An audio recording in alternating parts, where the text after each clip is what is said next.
Vladimir Putin has cut off gas supplies to Ukraine since June. As winter approaches, is he going to turn the taps back on? What can Ukraine do? Naftogaz Chairman and CEO Andrei Kobolyev joins me now. Andrei, you are the energy czar for Ukraine. How dependent is the country on Russia? It's quite dependent at the moment, and Russia has been and so far remains the major gas supplier for Ukraine. So what are we talking about? Russia supplying about half of the gas to Ukraine? Ukraine consumes approximately, we believe this year will be 45 BCM at maximum. And have you had any talks with Putin or with Gazprom? Any indication that they're going to turn the gas back on?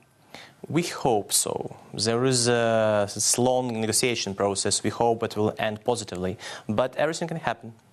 Everything can happen? That doesn't sound very optimistic. You can sign the deal, I will speak indifferently, only with an entity that wants to sign a deal. So who are you talking to in Russia? We are meeting with Mr. Miller and Mr. Novak, Miller is the head of Gazprom, Novak is the head of Ministry of Energy.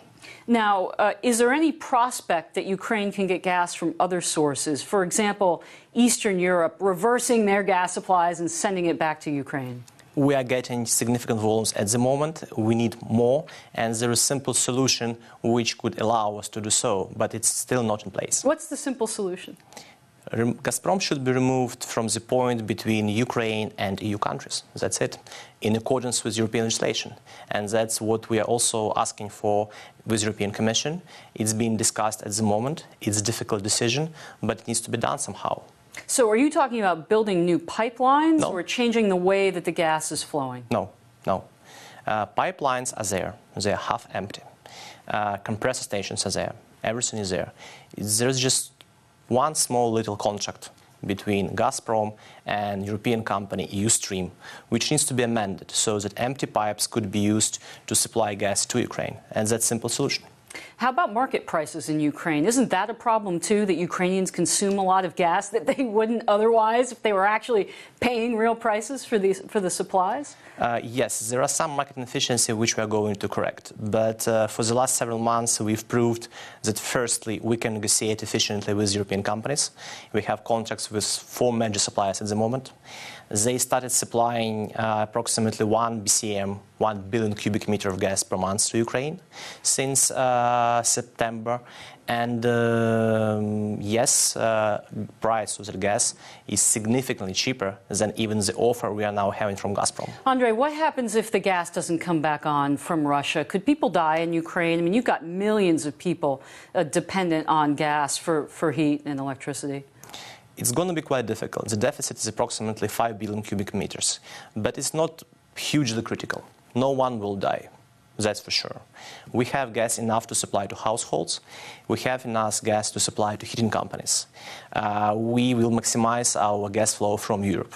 It's going to be quite a tough time if it happens, but you must understand, on the other hand, that if Gazprom wants, and there are reasons to believe that their strategy is in line with that, to turn off the gas, for example, to promote South Stream. They will do so, as they did in 2009. Well, it's a very, very dangerous situation. We appreciate the update. Naftogaz Chairman and CEO. We're going to continue the conversation now about what the United States and the EU can do to help Ukraine and what Gazprom's position is. Naftogaz Chairman and CEO Andrei Kobolyev stays with me. Andrei, can we here in the United States do anything to help Ukraine? We believe that the United States is already helping a lot.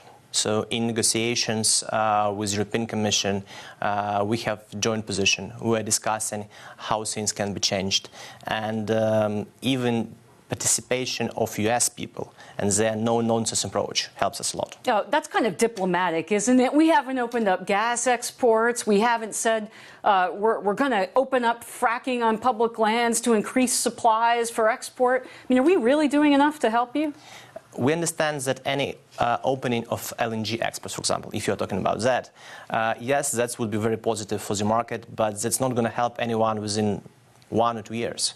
That's quite a long-term project. And what we need is quite an urgent need to resolve this winter situation. And for that, especially given the fact, as I mentioned, there are pipes in place, there is just small legal thing which needs to be changed. That's diplomatic effort that's needed to resolve the issue. But Putin has a lot of leverage over Europe, doesn't he? Because he also supplies a lot of gas to places like Germany. Not as much as many people believe, because if you're using this card to bluff so many times, your bluff gonna be called. And if you look what happened from 2009, Gazprom lost his position to be the first supplier of gas to Europe. But what is it going to take for that bluff to be called? Is Russia going to have to cut off gas to German households and to Ukrainian households and to Polish households for us to actually get serious about doing something about creating alternate supplies of energy to Ukraine? Europe is very much on the safe side in this battle. Firstly, huge reserves of gas are stored in Germany and other countries at the moment. And that was done because Europe was preparing for the gas crisis. Secondly, there is hugely unutilized LNG capacity. It's approximately 60 or 70 BCM, which can be used to supply gas from other sources. Thirdly, if the situation which I mentioned of free flow of gas from Europe to Ukraine is resolved, Ukraine can be used as a path for gas to most problematic areas in Europe. That's Romania and Bulgaria. Well, we certainly wish you luck. Naftogaz Chairman and CEO Andrei Kobolyev, thank you so much. Thank you for joining.